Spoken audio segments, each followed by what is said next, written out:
Hey guys, what is up? It's Dusty here and welcome back to another episode of the Daily Crypto News. And today we got ourselves a pretty juicy update. Now, I've said it many times before, but crypto regulation in the US has been a pretty horrific story, a horrendous story. And really, through all the news we've been seeing, they're not really making it better. We're seeing more questions, like for example over at Binance, but I can't say they've been making the best of the best decisions. Let's take a look at some articles, shall we? And guys, if you're enjoying these daily crypto updates, make sure you press that like button, as I'm going to try to never skip a day again. Just making sure there's always at least one update video with all the most important crypto news just summarized in like 13 minutes or so.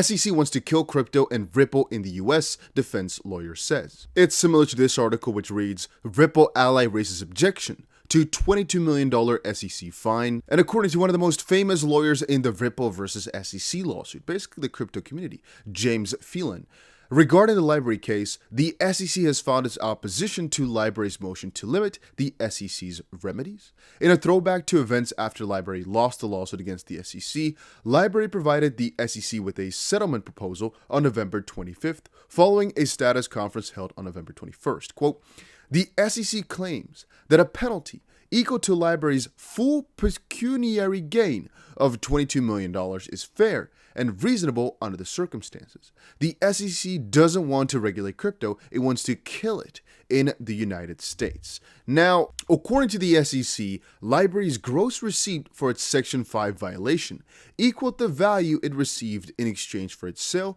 of 280 million Lbry coins from its pre-mine and market-making activity on multiple crypto asset trading platforms. It approximates this to be over $22 million.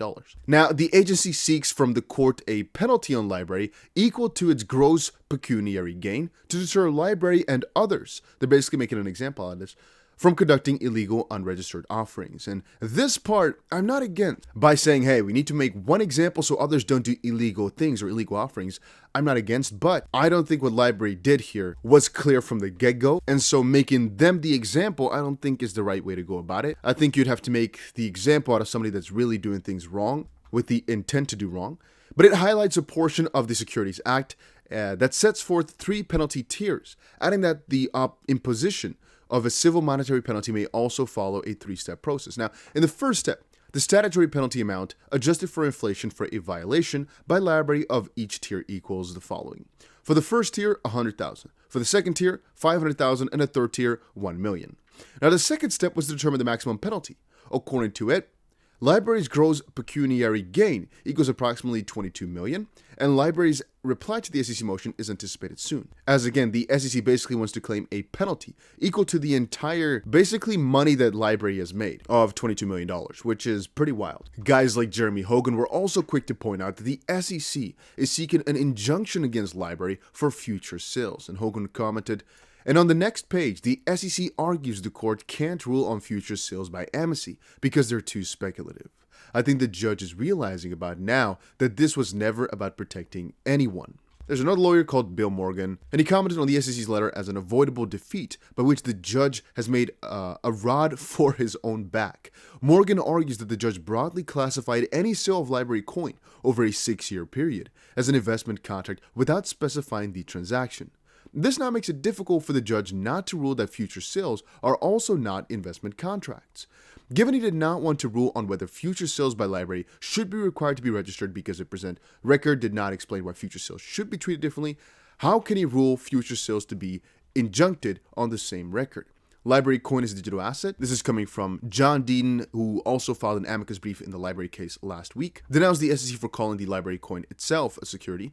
Lbry coin is a digital asset. Like any other asset or commodity, it can be packaged and sold in an unregistered security offering. This is why Nick Morgan for ICANN and myself for Naomi Brockwell filed an amicus brief. We must fight this narrative at every stage. Again, many people are looking at this case thinking, oh, this is going to have some grave consequences for Ripple's case or whatnot. And I personally think this only goes one way. If the ruling is negative, I don't think it's going to have that much of an effect on Ripple, as the cases are pretty significantly different. If it's a positive ruling, however, on, for example, the future sales of the token, even though the lawsuit was already lost by Lbry, if things basically change around or stay, I guess, as they are regarding the future sales of that token, that might actually have a little bit of a positive effect, as it might showcase towards the SEC that they can't win on this issue.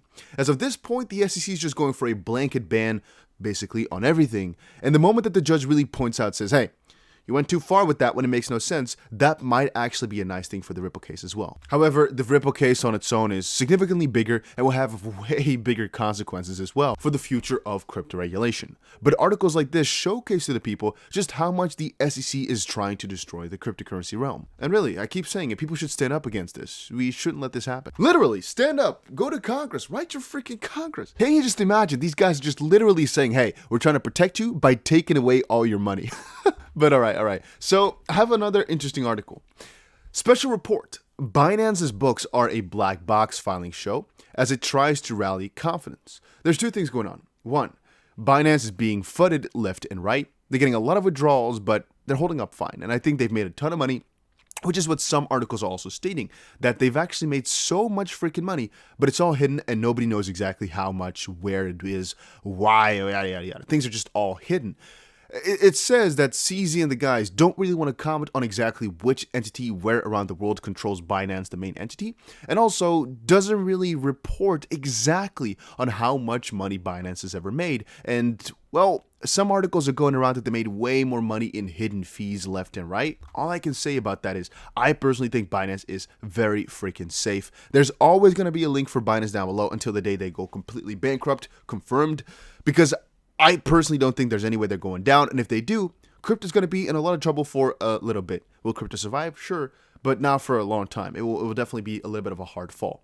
Now, to say that, it's kind of comparable to Mt. Gox, which was the biggest exchange at the time. That went down and it hurt crypto for a couple of years, but it got back up there, and the same thing would happen if Binance were to ever go down or get, shkabammed from some sort of angle. Point being, however, a lot of these articles are also pointing out they probably made a lot of money off of ways we don't even understand.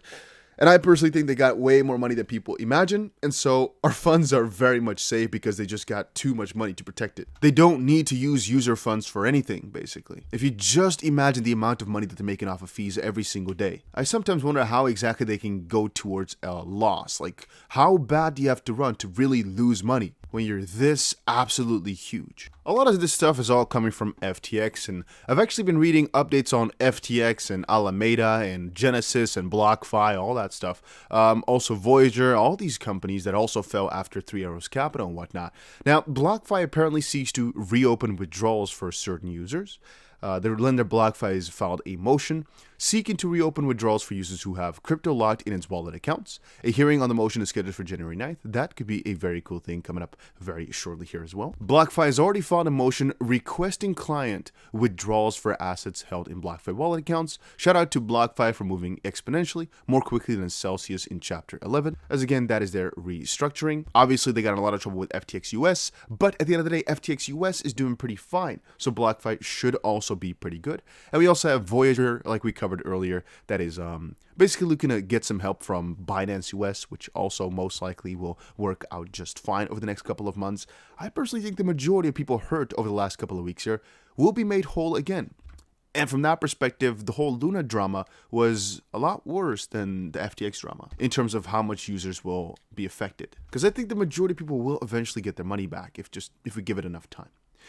XRP news. Whales move 500 million XRP. Court partly rejects the SEC's motion. Okay. In terms of lawsuit updates, there's a couple of things that came out. Judge Torres issues order on the party's motion to seal documents in connection with the expert challenges Daubert motion. And as per the order, the US SEC was seeking to ruling to seal and redact certain documents deposited by the parties to exclude expert testimonies. The commission is now, or in its request, mentioned that it proposed redactions aim to protect the identity of expert witnesses. Ripple and the defendants were also seeking an order directing the redaction of such portions, and they stated that the redaction aims to protect Ripple's confidential business interest and the legitimate privacy interest of third parties. The defendants asked the court to argue that the revelation of the details could directly result in major damage to the negotiation position in future deals, which makes sense. This can directly lead to competitors to adjust their sales plans and pricing policies. And while non-parties, MoneyGram International Inc. asked the court to the redaction of portions of certain details to protect their own private business information. The judge basically accepted this regarding Ripple, and she basically agreed with Ripple. However, for the SEC's part, it was a little bit more nuanced. The order stated that the court denies the commission's request to redact the names of the consulting firms which helped its expert witnesses, while it grants the watchdog's appeal to redact the documents deposited in link with the Daubert motions. The judge granted the defendants MoneyGram and third-party motions, while it ordered the official to terminate the pending motions. Okay. Yeah, and meanwhile, there's a lot of XRP being moved. I've told you guys many times before, whenever XRP is being moved, if it goes from an unknown wallet to an exchange, that's quote-unquote bearish. If it moves from a exchange wallet to an unknown wallet, usually that means this person is now, or entity is now going to be holding it, so that's bullish. And really, we can't make more out of it. That's about it. And then there was also a fun part regarding the Ripple CTO and Ethereum founder Vitalik Buterin and his misrepresentation of XRP. David says, all this time, even though I believe Vitalik was an internet Ripple, right? Or something, he tried to be an internet Ripple, something like that. All this time, and he still doesn't understand, or he's pretending not to understand, that Ripple is a company and XRP is a digital asset. He thinks XRP can say things. Now, there's an entire video about it, but it's just, nah, not something you want to waste your time on. I might do a little snippet in another video if I make another one later today, if I find that more news has come out. But that was it for today's update, so yeah, take care.